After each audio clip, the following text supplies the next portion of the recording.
Se eu tenho um ciúme que me prejudica nos meus relacionamentos, tem ciúme dos meus filhos, tem ciúme dos meus amigos, do meu esposo, da minha esposa, do namorado, da namorada, toda relação ciumenta, ela pode ser uma relação pecaminosa. Por quê? Porque ela nos priva de viver o bom do relacionamento. Nós sabemos, por A mais B, que onde há ciúme não há paz. A pessoa não fica tranquila.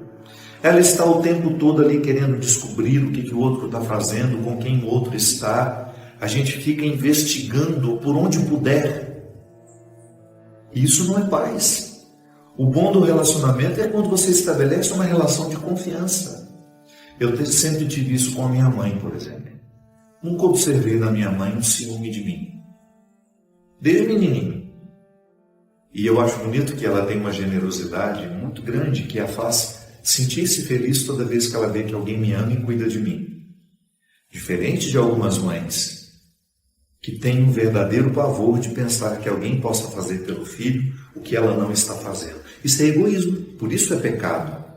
O meu ciúme pode me fazer ser uma pessoa egoísta, porque ao invés de me alegrar com o que o outro está recebendo, porque não sou eu que estou dando, aí não presta, não é bom, começo por defeito, começo a achincalhar aquela pessoa, só porque ela está fazendo por alguém que eu amo, o que naquele momento eu não posso. Ou até mesmo porque naquele momento eu não estou presente. Então veja como o pecado pode ser fonte de pecado, ou melhor, veja como o ciúme pode ser fonte de pecado, porque ele pode nos fazer assumir posturas egoístas. Eu tenho ciúme dos meus amigos, então eu fico chateadíssimo quando eu sei que ele está com outras pessoas que não é comigo. Então significa que eu não tenho um amor o suficientemente grande por aquela pessoa a ponto de me alegrar com as alegrias dela. Que bom que ela está tendo outros amigos além de mim. Que bom que ela está sabendo comemorar a vida com outras pessoas e eu continuo tendo o meu lugar. Então, por causa do ciúme, a gente constrói uma morada de pecado, que é o egoísmo. O ciúme em si, ele nem é pecaminoso, né? Se você for pensar. Ciúme é uma reação imediata que nós podemos ter, que é fruto da nossa insegurança, do nosso medo, que pode nos colocar em insegurança em relação àquela pessoa. Mas isso pode virar pecado. De repente eu tenho ciúme do meu amigo com aquela outra pessoa. O que eu vou fazer? Vou diabolizar aquela outra pessoa para eu me sentir confortável com o ciúme que eu tenho, para eu achar que eu tenho razão. Eu vou começar a colocar aquela pessoa numa perspectiva diabólica.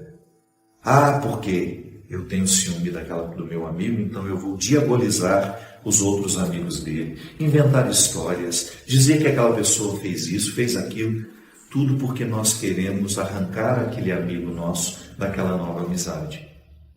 Isso é muito comum em mães que começam a colocar 1000 defeitos nos genros ou nas noras que os meninos e as meninas começam a namorar. Porque nós ficamos inseguros, temos medo de perder os nossos filhos. Então, esse pecado, ele começa assim, de um sentimento natural em nós, que se a gente não... Às vezes, porque estamos movidos por ansiedades que nos predeterminam, transformamos o que o outro nos disse naquilo que gostaríamos de ouvir. Por que a gente faz isso, né? É tão comum. Às vezes o outro nos diz alguma coisa e a nossa ansiedade é tão grande que nós já transformamos o que o outro nos diz naquilo que nós gostaríamos de ouvir. Ou então naquilo que nós imaginaríamos que o outro nos diria, né? O que também é um erro, que a gente coloca o outro dentro de uma prisão, impedindo-o de ser quem ele é e, inclusive, de dizer o que ele diz. O nosso entendimento nos trai. Por isso que é preciso muito discernimento, muita lucidez, para que a gente não fique alimentando dentro de nós esses processos viciosos de transformar o que o outro nos disse naquilo que nós gostaríamos de ouvir. Uma pessoa apaixonada, por exemplo, tende a ler, a escutar tudo que o outro fala, tudo que o outro escreve, a partir daquilo que está interessando a ela pensar. como se fosse uma forma de proteção, né? Para que aquilo que a pessoa tanto deseja não venha a ruir com a realidade. Então vai imaginando e vai construindo aquele castelo de areia, de sonhos, e tudo que o outro escreve ela acha que é para ela, e tudo que o outro fala ela acha que foi para ela. Cuidado. O outro tem o direito de dizer muitas coisas e aquilo não ser para nós. Não nos sintamos o centro do mundo de ninguém. É muito pretensioso. Já aconteceu muito isso na minha vida, por ser um homem público. Quantas vezes eu publico, textos, frases, e a pessoa acha que eu estou mandando recado. Oh, meu Deus.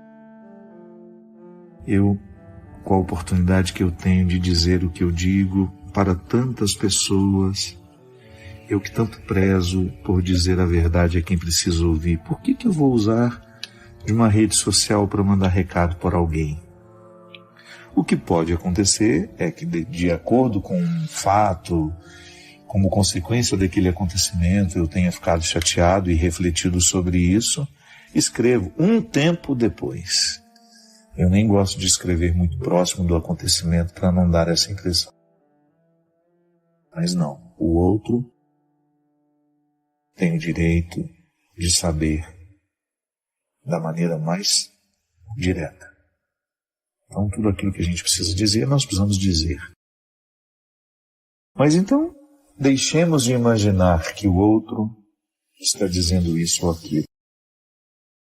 Permitamos que a palavra nos diga a verdade, somente a verdade, nada mais que a verdade. E o que a gente imagina, porque estamos ansiosos, que tudo isso caia por terra, para que o outro possa nos dizer o que de fato ele disse, e não aquilo que gostaríamos de ouvir. Às vezes, porque estamos movidos por ansiedades que nos predeterminam, transformamos o que o outro nos disse naquilo que gostaríamos de ouvir. Por que a gente faz isso, Tão comum. Às vezes o outro nos diz alguma coisa e a nossa ansiedade é tão grande que nós já transformamos o que o outro nos diz naquilo que nós gostaríamos de ouvir. Ou então naquilo que nós imaginaríamos que o outro nos diria, O que também é um erro, que a gente coloca o outro dentro de uma prisão, impedindo-o de ser quem ele é e inclusive de dizer o que ele diz. O nosso entendimento nos trai. Por isso que é preciso muito discernimento, muita lucidez, para que a gente não fique alimentando dentro de nós esses processos viciosos de transformar o que o outro nos disse naquilo que nós gostaríamos de ouvir. Uma pessoa apaixonada, por exemplo, tende a ler, a escutar tudo que o outro fala, tudo que o outro escreve, a partir daquilo que está interessando a ela pensar. Como se fosse uma forma de proteção, para que aquilo que a pessoa tanto deseja não venha a ruir com a realidade. Então vai imaginando e vai construindo aquele castelo de areia, de sonhos, e tudo que o outro escreve ela acha que é para ela, e tudo que o outro fala ela acha que foi para ela. Cuidado. O outro tem o direito de dizer muitas coisas e aquilo não ser para nós. Não nos sintamos o centro do mundo de ninguém. É muito pretensioso. Já aconteceu muito isso na minha vida, por ser um homem público. Quantas vezes eu publico, textos, frases, e a pessoa acha que eu estou mandando recado. Oh, meu Deus. Com a oportunidade que eu tenho de dizer o que eu digo para tantas pessoas, eu que tanto prezo por dizer a verdade a quem precisa ouvir, por que eu vou usar de uma rede social para mandar recado por alguém? O que pode acontecer é que, de acordo com um fato, como consequência daquele acontecimento, eu tenha ficado chateado e refletido sobre isso, escrevo um tempo depois. Eu nem gosto de escrever muito próximo do acontecimento para não dar essa impressão. Mas não, o outro tem o direito de saber da maneira mais direta. Então, tudo aquilo que a gente precisa dizer, nós precisamos dizer. Mas então, deixemos de imaginar que o outro está dizendo isso ou aquilo. Permitamos que a palavra nos diga a verdade, somente a verdade, nada mais que a verdade. E o que a gente imagina, porque estamos ansiosos, que tudo isso caia por terra, para que o outro possa nos dizer o que de fato ele disse, e não aquilo que gostaríamos de ouvir. Porque temos tanta ansiedade e porque até tememos esperar. Gente, a espera, ela é, sem dúvida, um momento da vida em que a gente corre o risco de pensar que a gente não está vivendo. Que é como eu dizia ali. A espera, ela se contextualiza entre o passado e o futuro. Não é assim? Porque eu estou aqui no meu momento presente, mas o meu coração está recheado de esperas. Como é que eu posso fazer essas esperas ficarem ao meu favor?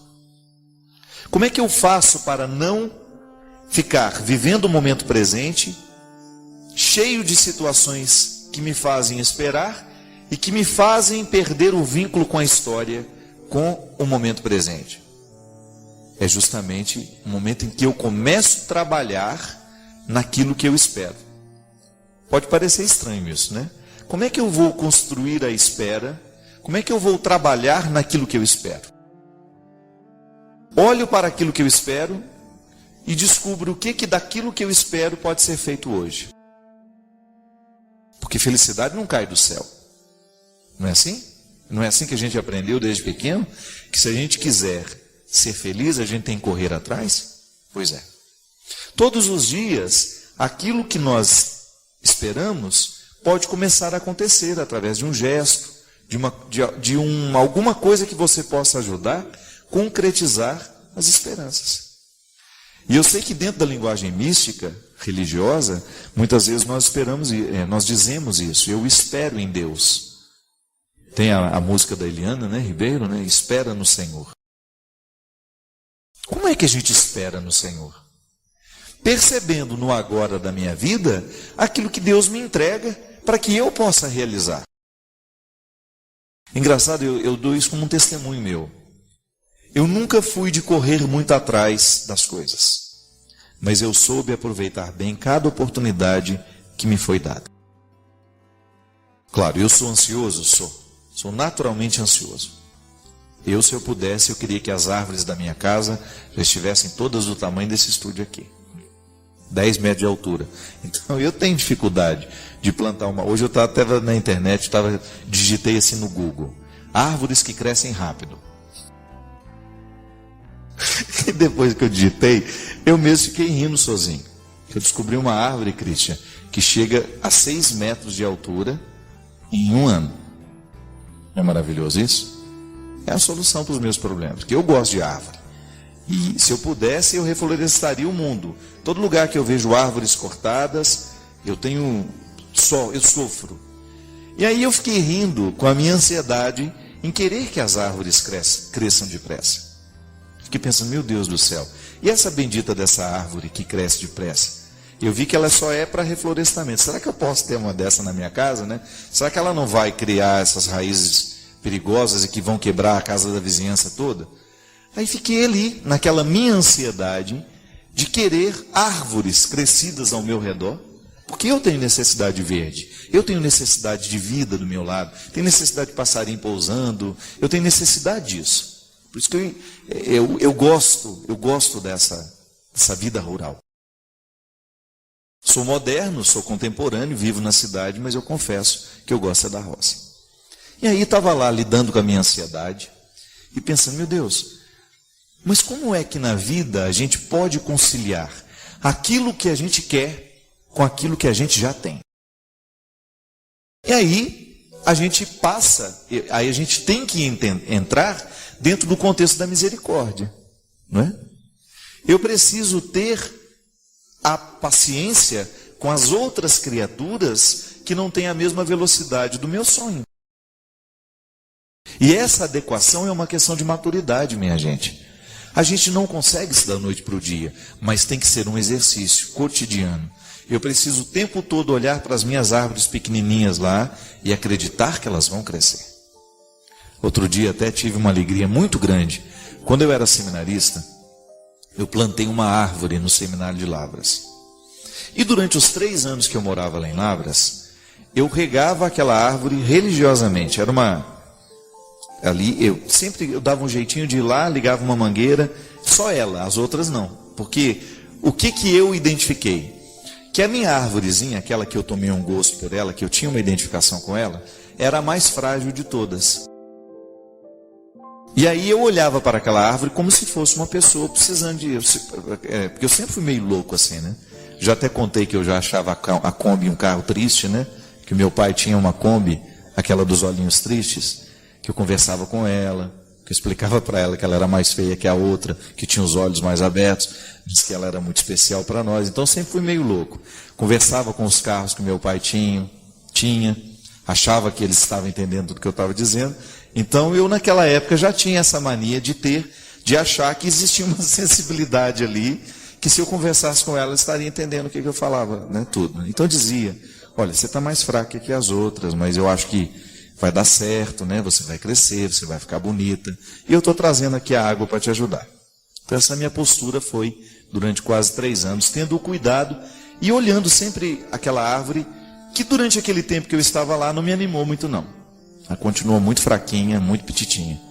E depois de muitos anos, quase 20 anos depois, eu volto. Quase não, 20 anos depois, eu volto ao seminário de Lavras. E a primeira coisa que eu quis fazer foi ir aonde estava a bendita da árvore que eu gostava tanto e que eu tinha o desejo de ver crescer. E qual foi a minha surpresa? Aquela árvore estava imensa, bonita. E eu fiquei tão emocionado com uma coisa pequena e bobinha, né? Que falou tanto ao meu coração, porque naquela árvore eu identifiquei justamente essa paciência que a gente precisa ter com o tempo das esperas. Aquilo que eu espero, que ela seja uma árvore grande, vistosa, mas eu preciso entender que ela tem um processo. A vida é assim, minha gente. E as nossas ansiedades estão diretamente ligadas a essa incapacidade de permitir que cada coisa cresça ao seu tempo. Que a vida tem regras. Que até as pessoas têm regras. Ontem uma pessoa me perguntou no Twitter, padre, o que eu faço com um amigo que eu magoei e que agora eu estou querendo pedir perdão para ele, mas ele não quer nem me receber? Espere o tempo dele. As pessoas têm o seu tempo. Não adianta você querer invadir a casa dele e querer que ele escute agora o que ele não quer ouvir. A vida é assim. Mais cedo ou mais tarde essas amarras caem, você vai voltar a olhar com naturalidade para o outro, o perdão acontece naturalmente. Agora, se você força, você corre o risco de prejudicar ainda mais o que você quer que aconteça. E é por isso que até o empenho para a realização do sonho tem que passar pela moderação. Tudo na vida, minha gente, é uma questão de equilíbrio. Tem aquela música que a Leila Pinheiro canta, né? Tudo é uma questão de momento. Aí ela vai falando, manter a espinha reta, o coração tranquilo. A música que ela canta fala justamente disso, da necessidade que você tem de manter o prumo, de manter o equilíbrio, de você dosar bem o passado, o presente e o futuro, para você viver bem. Nós não somos ingênuos de pensar que nós podemos viver só do presente. Isso seria limitar a experiência humana.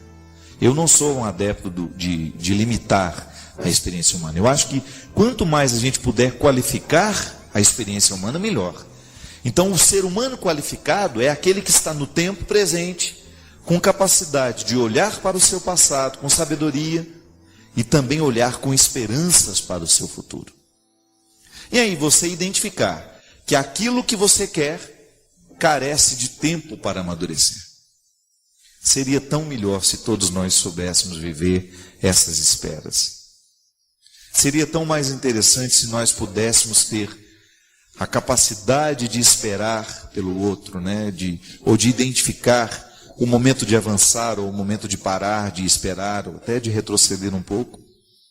Que a vida é assim, minha gente. Às vezes, quando você avança demais, você corre o risco de entrar em territórios que ainda não são seus. E aí causa estranheza a você mesmo. Quantas vezes eu já vivi isso? A minha ansiedade me levou a ocupar um lugar que ainda não era para mim. Poderia até ser no futuro, mas não era ainda. Não era o momento exato. E porque eu quis avançar, eu acabei prejudicando a realização daquele sonho ou a concretização daquela espera. Então viver o período das esperas e você saber identificar qual é o desejo de Deus para você, preste bem atenção no seu presente e veja o que nesse presente você já pode fazer para antecipar o seu futuro ou para preparar a realização das suas esperanças. A vida cristã, ela torna uma pessoa verdadeiramente grande. É impressionante como as virtudes cristãs qualificam a vida de uma pessoa. Você experimenta aquilo que há de mais sagrado em você. O mergulho em si mesmo, a oportunidade de descobrir as riquezas que Deus deixou em você e você fazer essas riquezas crescerem. O primeiro compromisso que você tem com o Evangelho é que esse Evangelho entre na sua mente, entre no seu coração e que ele lhe faça bem. Para que você seja um irmão melhor, para que você seja um esposo melhor, uma esposa melhor, um amigo melhor, um namorado, uma namorada melhor, seja qual for o papel, uma mãe, um pai. Nós queremos o Evangelho, nós queremos ser cristãos, é porque nós acreditamos nos benefícios do ser cristão. Por isso que a gente estava dizendo que quando na nossa vida, nas nossas comunidades, a gente não percebe no outro essa vivência cristã, quando eu não sou também capaz de oferecer ao outro este Cristo que me habita, eu perco a oportunidade de tornar o cristianismo vivo.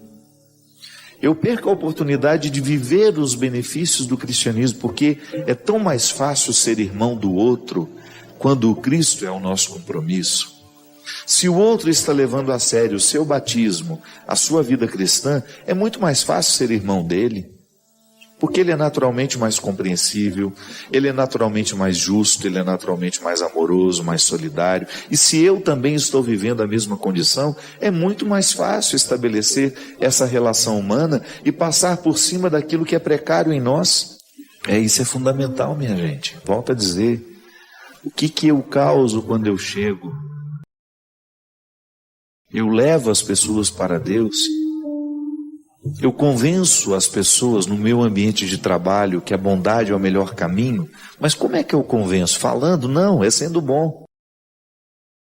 É não permitindo o engano, é não permitindo que alguém seja enganado, é nunca fazendo parceria com a maldade, é não puxando o tapete do outro, é não inventando histórias, é não mentindo, é não caluniando, é não fofocando. É sendo um construtor dessa harmonia, sendo um promotor da paz. É assim que eu vou convencer o outro. Essa oportunidade, sabe, de olhar para o passado e de não permitir que os erros sejam atualizados em nós, é uma oportunidade muito feliz. Eu não quero atualizar na minha vida os erros que fizeram com que Jesus se posicionasse contrário e que depois até resultasse numa sentença de condenação para ele. Senão a morte de Jesus foi em vão, o sacrifício de Jesus foi em vão.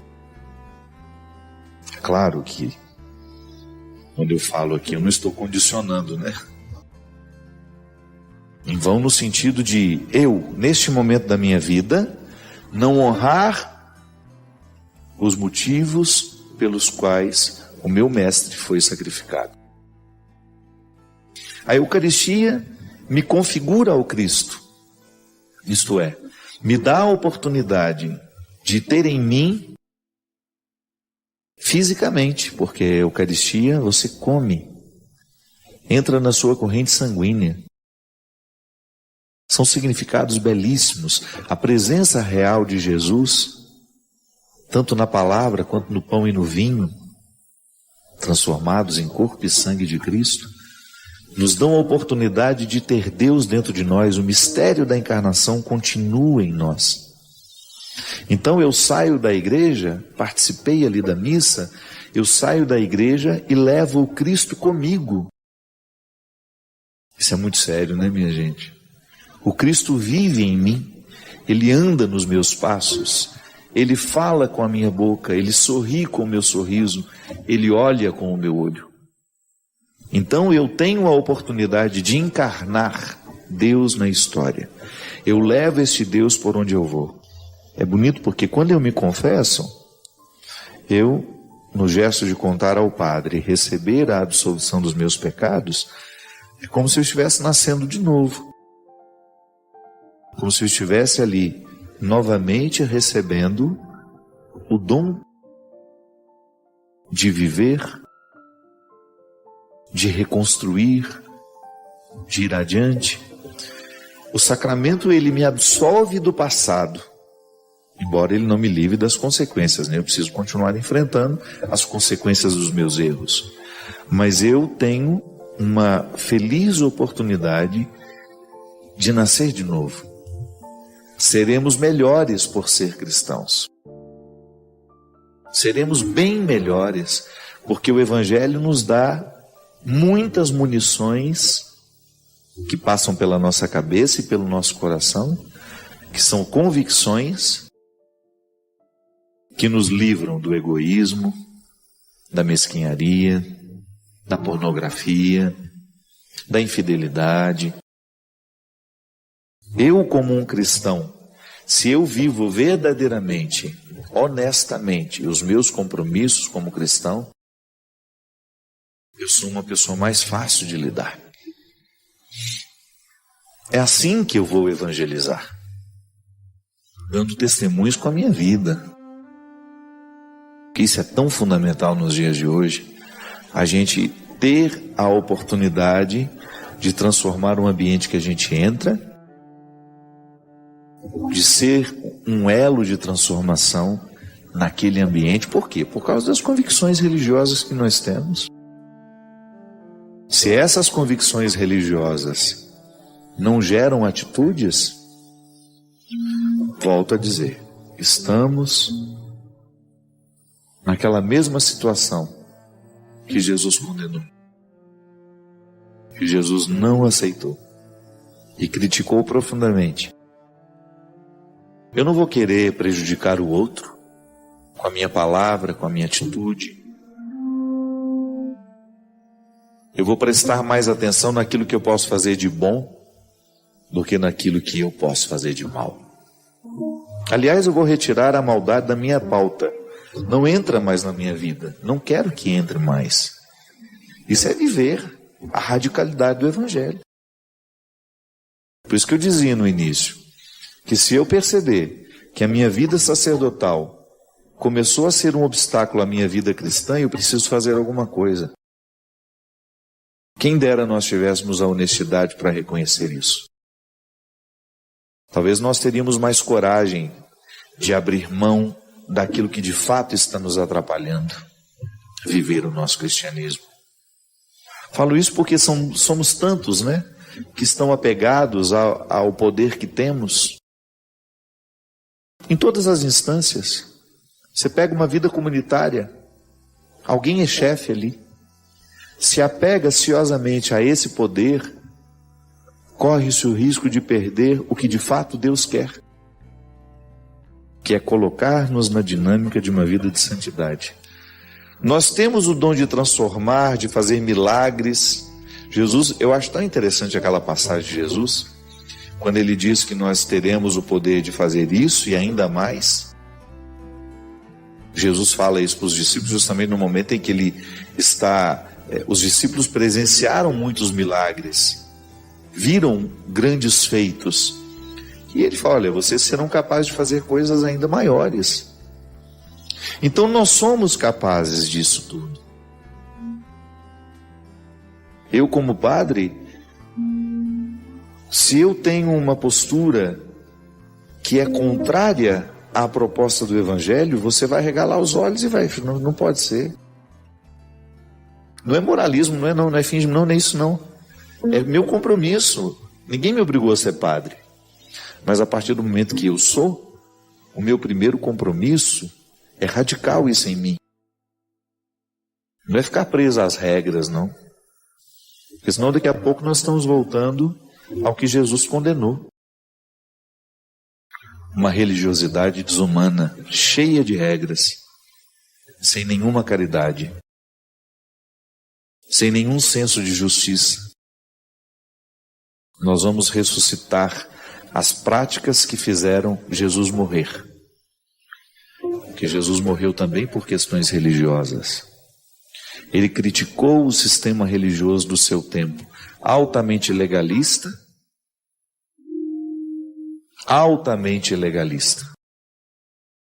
sem nenhuma misericórdia com os pobres, com os pecadores, com os frágeis, uma religião elitista, poderosa, que fazia questão de demonstrar publicamente o poder, mas que nos bastidores o poder não era o serviço, não era o amor. É por isso que dentro das comunidades que se dizem cristãs, é muito mais causa de escândalo para os outros quando nós erramos do que para aqueles que não estão nem aí para o Evangelho. Nós precisamos ficar muito atentos, porque os nossos erros causam verdadeiras destruições naqueles que nos observam. Né? Padres que falam mal um do outro, que são cruéis uns com os outros, que não praticam a caridade uns com os outros, que se invejam e que por causa da inveja que sentem, falam mal nas oportunidades que têm. Isso é um contra-testemunho horroroso da nossa parte. Toda vez que eu me deixo mover pelas minhas mesquinharias e falo mal de um irmão meu no sacerdócio, eu estou dando um contra-testemunho terrível.